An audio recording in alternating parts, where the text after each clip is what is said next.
Psalam 102. Gospode, čuj molitvu moju i vika moja nek izađe predate. Nemoj odvratiti lica svojega od mene.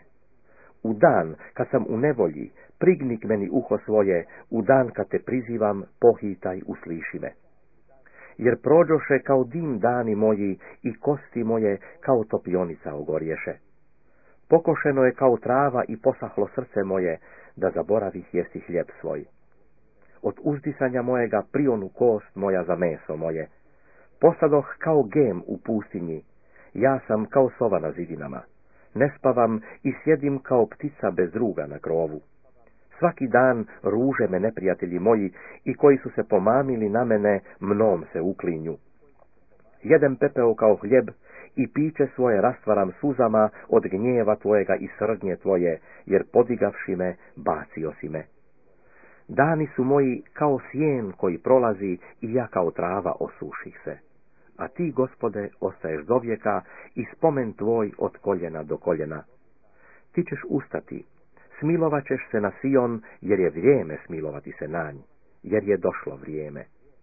Jer slugama tvojim omilje i kamenje njegovo i prah njegov žale. Tada će se neznabošci bojati imena Gospodnjega i svi carevi zemaljski slave njegove.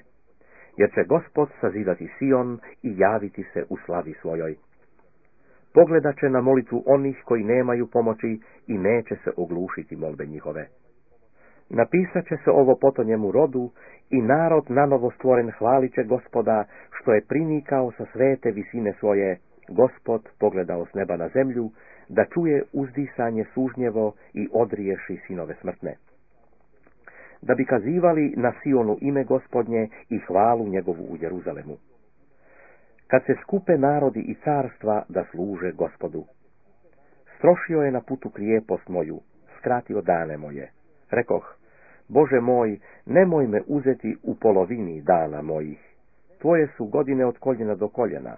Davno si postavio zemlju i nebesa su djelo ruku tvojih. To će proći, a ti ćeš ostati.